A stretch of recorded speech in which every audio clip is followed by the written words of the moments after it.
Oi, gente. Começar o dia com uma boa notícia, não é? A Manuela Dávila anunciou uma nova vitória contra o Roberto Jefferson e sua máquina de notícias falsas, né?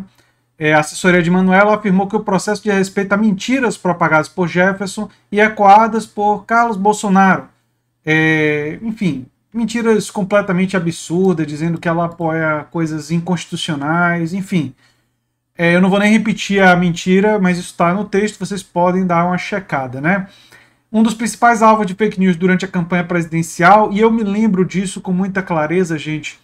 Eu me lembro de falar com pessoas simples do povo na época, e gente dizendo para mim que não ia votar em Fernando Haddad por causa de Manuela Dávila, e quando você perguntava para a pessoa por que você não gosta da Manuela Dávila, normalmente a pessoa repetia alguma mentira odiosa de demonização da Manuela Dávila. Alguma coisa que foi criada, que não é verdade, e que a pessoa acreditava, né?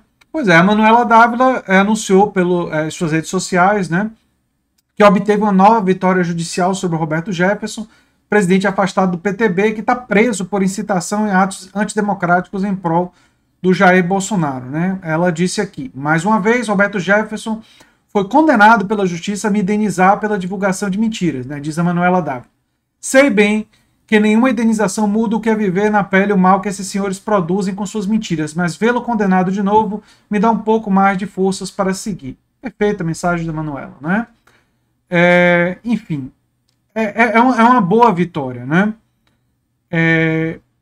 Diz respeito àquelas mentiras que a gente já sabe, né? Essa fake news foi propagada também por Carlos Bolsonaro, né? E já foi desmentida por Manuela em vídeo divulgado em agosto de 2019. O vídeo tá aqui embaixo, né? Eu não vou reproduzir o vídeo, mas vou deixar para vocês, como sempre, nas fontes, no comentário fixado. Às vezes as pessoas me perguntam onde é que eu coloco os links. Se vocês forem no comentário fixado e vocês descerem até a parte de fontes, sempre tem todos os links lá, né?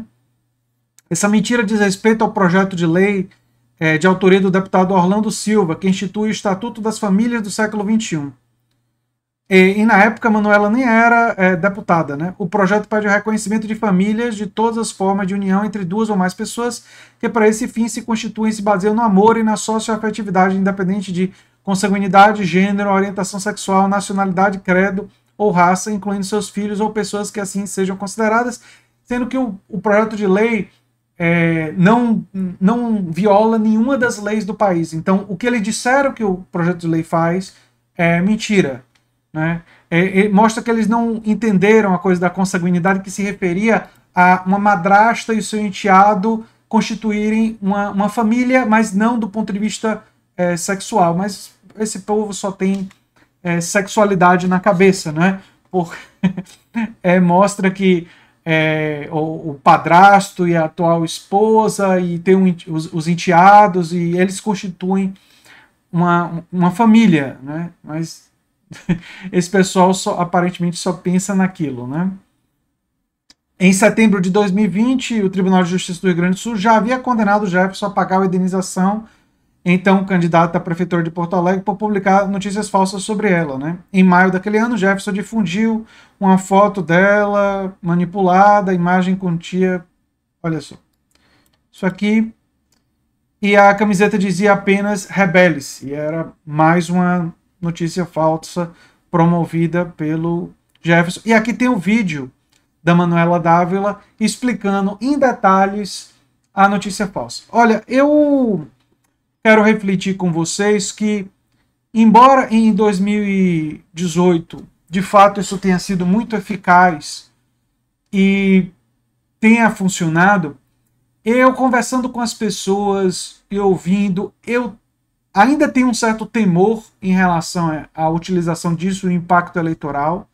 Eu não estou totalmente tranquilo, eu acredito que isso vai ser utilizado e que nós temos que atuar de forma vigilante para desmentir essas notícias falsas, e é muito do que eu vou fazer aqui esse ano também. Mas eu tenho ficado um pouco mais esperançoso ouvindo das pessoas mais simples que elas estão, talvez pela constância em que notícias falsas são divulgadas, e pelo fato de passarem por vexames quando compartilham isso, as pessoas estão começando a não querer passar vexame. Então eu, por exemplo, estava conversando com algumas pessoas e aí veio uma notícia assim absurda.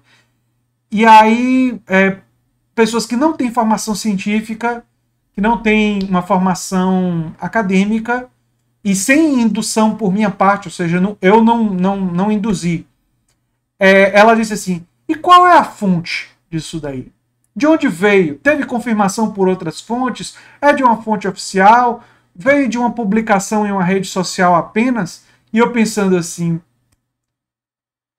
não sei se todo mundo, claro que não, mas muita gente parece começar a acordar, parece começar a ficar mais atentos, a ficar mais vacinados, não só em relação ao vírus da Covid, mas ficar mais vacinados contra essa onda de notícias falsas e tudo mais.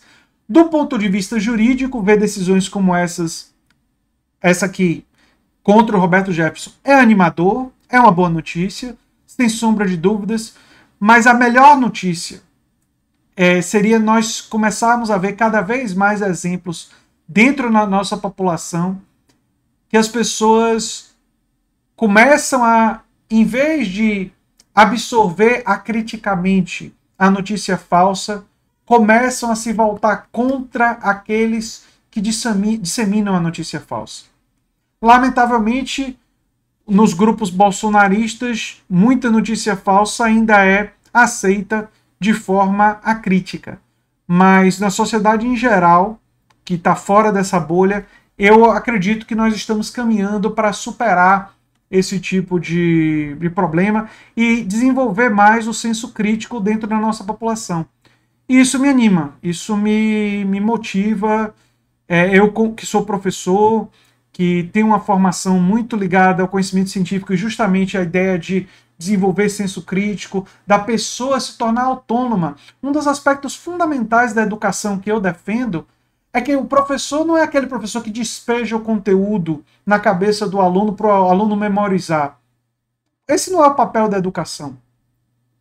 O papel da educação é que o aluno desenvolva uma capacidade de aprender, de compreender e de discernir aquilo que tem boas evidências daquilo que não tem, do que é consolidado, do que é verdadeiro e do que não é, e que desenvolva um senso crítico de analisar criticamente as informações a que ele é apresentado, de abrir um jornal e analisar uma editorial e perceber a ideologia, perceber o que está por trás daquela informação, a forma da abordagem.